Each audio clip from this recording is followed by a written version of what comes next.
Bueno, estamos a 7 de marzo y vamos a comentar hoy brevemente, no va a ser tan largo como el vídeo del otro día, pero vamos a comentar ciertos aspectos de este libro, que trata sobre el dibujo infantil y cómo estas estructuras a priori del entendimiento, dicho en términos kantianos, de cómo comprenden los niños el mundo, nos puede ser muy interesante para el propósito que estoy intentando desarrollar a través de estos vídeos.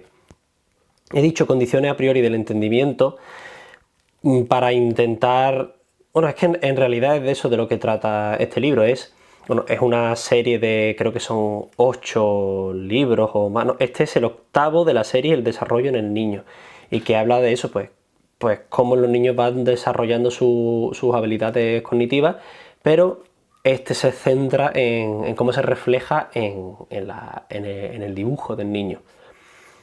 Entonces, en el vídeo anterior de lo que estuvimos hablando fue principalmente del papel que tiene la oralidad en la antigüedad y cómo la oralidad en realidad es un factor psicológico importante. O sea, hay una mentalidad oral del mismo modo que hay una mentalidad escrita. Y de hecho hay una cita, no sé si la mencioné la otra vez, pero creo que era el propio Havelock o Walter Ohm, no recuerdo muy bien, quien decía que de la edad de 5 a 8 años somos puramente oralistas. Es decir, es evidente que lo primero que aprende un niño es a hablar, no a escribir. La escritura es una invención posterior, es como una especie de construcción que se hace después. Lo primero es la oralidad. Y en el caso del dibujo, pues bueno, hay ciertos aspectos que yo considero que son importantes, aunque evidentemente mi trabajo no se centra en la psicología porque yo no soy psicólogo, no tengo mucha idea. Entonces, uno de los elementos más importantes de este libro es que habla de que hay un orden visual primario. En palabras de Rhoda Kellogg, que es una de las psicólogas que cita Jacqueline Goodnow, que es la autora de este libro, la cita es en una obra de Kellogg que se llama Analyzing Children's Art. Dice: un orden visual primario existe en toda mente, es decir, que nosotros de manera inconsciente en nuestra niñez ya reflejamos en nuestra técnica pictórica, aunque sea muy, muy primaria, cierto interés en ordenar las cosas de cierto modo. Entonces, hay un concepto muy importante que son los equivalentes convencionales. Es decir, un equivalente convencional sería cuando un niño dibuja unas cejas así arqueadas, lo que implica es enfado. O cuando dibuja el pelo a base de remolinos, se puede referir a que el pelo es rizado o a que hace mucho viento. Es decir, los niños a través de los dibujos expresan ciertas realidades que ellos ven de una manera representativa, es decir, que evidentemente no tienen la capacidad de representarlo de una manera realista, pero sí que tienen una serie de recursos para representar las cosas, y tienden a homogeneizar y a estandarizar sus técnicas para que haya cierta unidad en su conjunto, cierta variación dentro de la identidad, que es una cosa que vimos también en la obra de Havelock. Entonces, con respecto a estos equivalentes convencionales, recomiendo que busquéis en internet acerca de este concepto porque es bastante interesante. Hay 4 aspectos que señala Jacqueline Goodnow. Primero, la asimilación de la esencia de cierto objeto. Es decir, el objeto que yo estoy dibujando tiene unos rasgos en los que yo me voy a centrar. Por ejemplo, pensad en cuando se hace una caricatura. Pues si una persona tiene la nariz grande, pues la caricatura pues estará centrada en esa nariz y será un rasgo que el niño va a acentuar. Entonces, si hay un pelo rizado pues que es muy exuberante, pues el niño lo primero que hará seguramente será dibujar el pelo. Entonces el niño se centrará en ciertos aspectos del dibujo. En ciertos aspectos de la realidad que está viendo y representará los rasgos más característicos y se centrará en ciertas cosas porque no puede con todo. Aquí dice más concretamente qué rasgos del objeto original escoge para representar dicho objeto y qué criba suele utilizar el niño para definir qué es una unidad conceptual y qué otras cosas le son iguales o diferentes. Eso es lo importante. Intenta definir unidades conceptuales a través de pues, una técnica pictórica. El segundo elemento sería la elección de cuáles van a ser los equivalentes ortodoxos. Equivalentes convencionales, equivalentes ortodoxos es lo mismo. Que utilizará de forma estándar para representar cada realidad basándose en la efectividad de la relación entre significante y significado de cada dibujo. Por lo tanto, lo que está diciendo aquí es como es algo similar a lo que hablamos del lenguaje. Es una cuestión de... ya lo veremos más adelante, pero al fin y al cabo es una cuestión de eficiencia. Es decir, si cierto elemento pictórico representa una realidad que vive el niño o que experimenta el niño, pues es más probable que siga utilizándolo, simplemente porque funciona. Pues si utiliza un círculo para dibujar una sandía, pues seguramente sea lo que vaya a utilizar, siempre. Aunque sin necesidad ninguna de que el niño esté formado en artes plásticas, ni sin necesidad de que se le dé clases. El niño es lo que va a hacer de manera pues autodidacta. El tercer aspecto sería la adopción de un punto de vista común, que suele ser la perspectiva natural desde la que cualquier niño dibuja, por cuanto solo representa lo que puede ver desde sus ojos, con las implicaciones en materia de perspectiva que conlleva. Es decir, el niño pues ve las cosas de un punto en concreto. Pues si hay un perro que es muy grande, pues el niño seguramente magnificará el tamaño de ese perro. O pues por ejemplo, sus hermanos y su padre son muy altos, o cualquier cosa que se vea exagerada desde su perspectiva, pues el niño va a tender a adoptar, a ser fiel a esa visión que tiene. El cuarto aspecto, que para mí es el más importante, consiste en la modificación de viejos equivalentes a través de la reiteración y de la repetición. Es decir, estos equivalentes convencionales que hemos visto, estas unidades básicas, por así decirlo, que utiliza el niño para edificar su dibujo, van a ir sometiéndose como si fuese un organismo o como si fuese un producto derivado del lenguaje, como vimos en el vídeo anterior de Havelock. Es un organismo que se desarrolla a sí mismo a través de la reiteración y de la repetición, como si fuese pues, un proceso evolutivo. Es decir, si ciertos rasgos de este dibujo funcionan, los mantengo, y si no funcionan, pues los voy descartando. Una cuestión de eficiencia tecnológica, por así decirlo, aunque parezca un poco extraño a la psicología infantil. Por ejemplo, aquí tengo un ejemplo muy concreto que resulta interesante. Un humano cuadrúpedo con orejas grandes que pretende representar a un perro. Si os fijáis, los niños cuando intentan dibujar pues cualquier otra cosa, casi lo primero que dibuja un niño siempre es un ser humano. Pues dibuja a su madre, a su padre, a su hermano. Y cuando tiene que dibujar un perro, tiene que dibujar un caballo, lo que hace casi siempre es una estructura antropomórfica, a la que añade ciertos rasgos que hacen de ese algo pues un caballo, un perro, pero siempre guardan cierta identidad los dibujos que hacen los niños. Entonces, esta estructura tan importante como es la variación dentro de la identidad es algo que ya vimos en la obra de Havelock. Es decir, estas fórmulas poéticas que ellos utilizaban funcionaban del mismo modo. Utilizaban elementos que se pudieran asimilar o que se pudieran memorizar fácilmente una estructura como por ejemplo el hexámetro dactílico, y lo que hacían eran variaciones conforme a ese esquema que ya sabían que funcionaba. Entonces, en los niños encontramos este impulso conservador que hay también en la lengua y que hay también en la naturaleza del ser humano en general. Es un impulso conservador que se va reinventando y que va intentando abrir nuevas vías cada vez, pero tiene que ir luchando con ese instinto de conservación, que en realidad es un recurso que utiliza el niño o quien sea para conservar la identidad y para no perderse, para que no sea todo caos absoluto. Entonces, estas estructuras antropomórficas, o por ejemplo las estructuras radiales o las estructuras verticales en las que se centran los niños, van evolucionando poco a poco y se les van añadiendo elementos conforme el niño pues avanza en edad. Entonces, uno de los aspectos importantes hemos dicho que es la iteración como modelo orgánico de perfeccionamiento. Esto es algo que va a estar presente en muchos de mis vídeos, sobre todo los que estén centrados al ensayo en el que estoy trabajando. Hay algunas citas muy interesantes también que vamos a comentar, ya os digo, sin extendernos mucho, porque la otra vez creo que fueran 50 y pico minutos.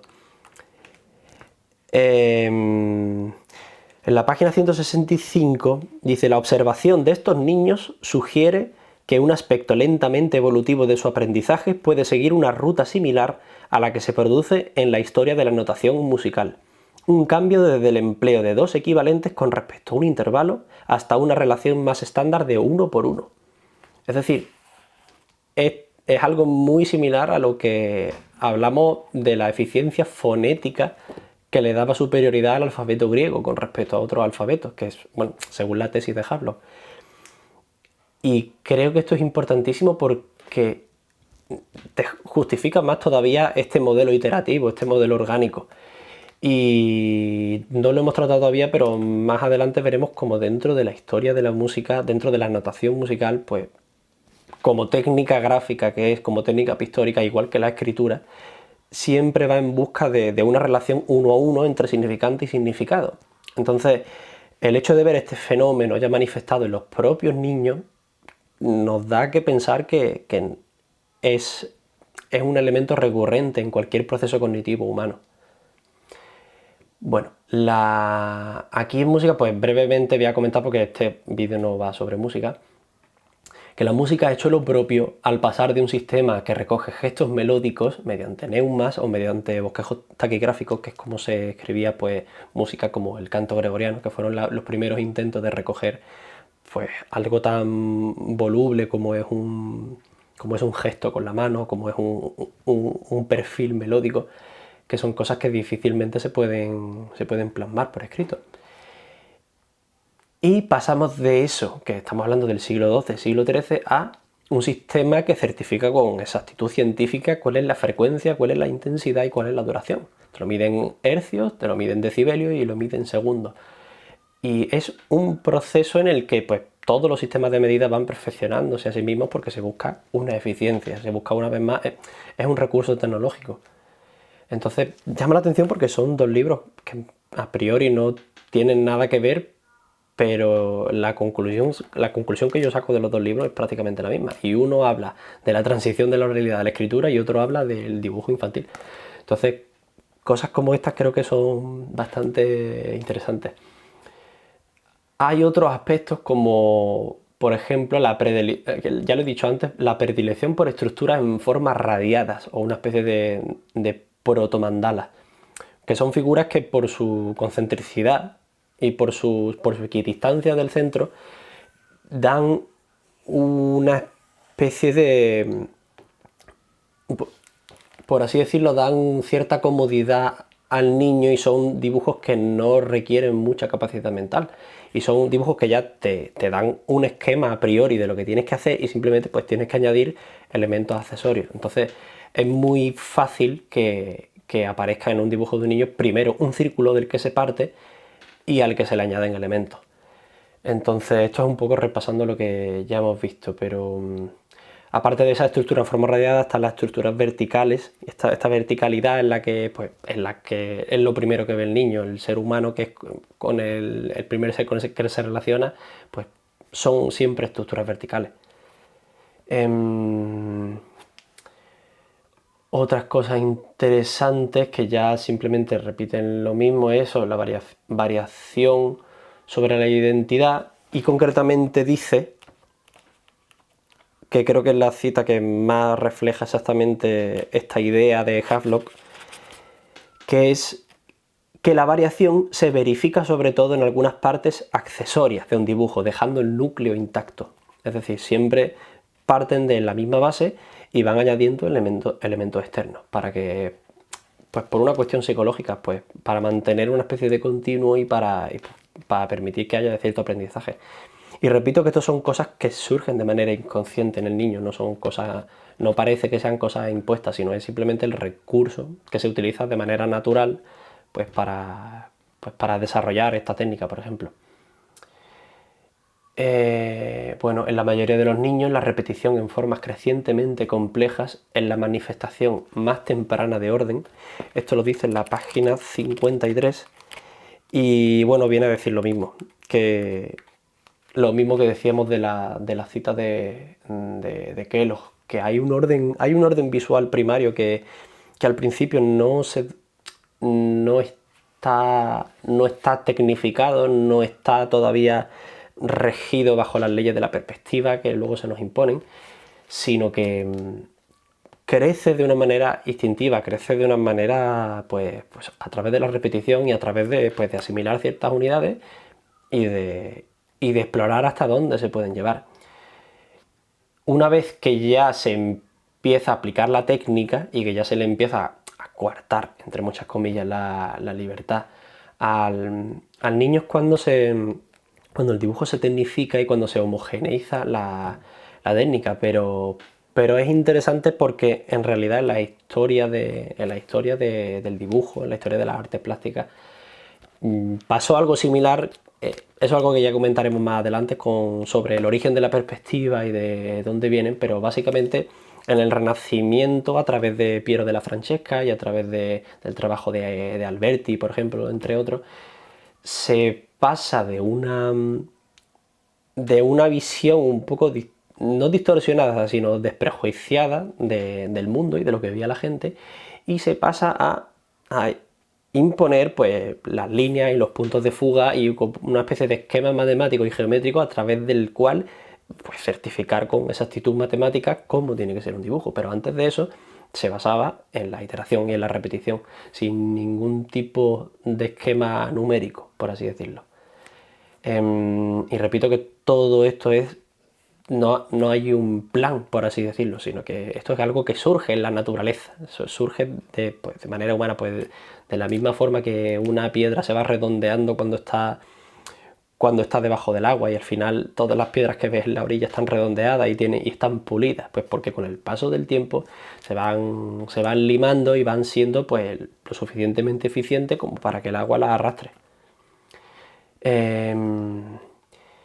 Y ya por último, un caso concreto que ya se sale de lo pictórico y entra ya concretamente en lo lingüístico, que es de lo que hablábamos en el vídeo anterior, es que hay una extensión universal de las reglas conocidas por los niños. Es decir, del mismo modo que hay una variación dentro de la identidad y que se intenta conservar un núcleo intacto y añadirle partes accesorias, en el caso del dibujo, en el lenguaje pasa algo parecido. Los niños son bastante reacios a los verbos irregulares, por ejemplo, y son muy proclives a utilizar palabras como hacido o pieces en vez de hecho, por ejemplo, porque se da el caso que ellos les gusta aprender normas universales que puedan aplicar al mayor número de casos posibles, incluso sabiendo que lo correcto es decir hecho, les resulta mucho más sencillo pues utilizar una misma norma para todo, porque es lo más eficiente, por así decirlo. Entonces, no es de extrañar que siempre les cueste gestionar ese tipo de particularidades del lenguaje y digan, pues, freído, por ejemplo, o ácido en español, pero yo recuerdo que en clase de inglés, pues, una de las cosas más complicadas y que más se les resistía a los niños casi siempre eran los verbos irregulares, porque tenemos una manía de, pues eso, de intentar conservar las reglas que conocemos y utilizar lo que nos funciona y no atrevernos a utilizar reglas externas ni excepciones. Es como una especie de miedo a estas pequeñas excepciones que van apareciendo cuando uno se mete dentro de cualquier terreno. Y en la 145 hay una cita que creo que explicita esto exactamente, que es... Yo creo que vamos a terminar con esta cita directamente. Todos hemos oído a niños palabras tales como pieses, estropiciados, hacidos. Los niños no oyen habitualmente estos plurales y formas verbales a otra persona, de modo que no proceden de una imitación. Es más, con frecuencia aparecen después de un periodo en el cual el niño utiliza correctamente la forma verbal. Lo que ha sucedido es que el niño ha descubierto una regla o modelo y la extiende alegremente a todos los sustantivos y verbos. Y aquí pues no quiero comentar más cosas porque tampoco me quiero meter en un meollo de psicología porque no soy el más experto en esto. Pero es un libro muy valioso porque me lo encontré por casualidad una vez en una librería y resulta que repite de otra manera la tesis que yo ya en cierto modo estaba buscando a través de la música y a través de la poesía, pues, y en psicología infantil, que yo creo que no es tan distinta la humanidad en la antigüedad y en una fase primaria que un niño en su fase primaria, pero individual. Son dos maneras de acercarse a la génesis de este proceso que nosotros estamos buscando, tanto a nivel individual, en el caso de un niño, de un propio individuo a lo largo de pues, todo su desarrollo vital, como en el propio desarrollo de la civilización. Pues la civilización antigua sería como la niñez de la civilización humana. Y creo que no tengo nada más.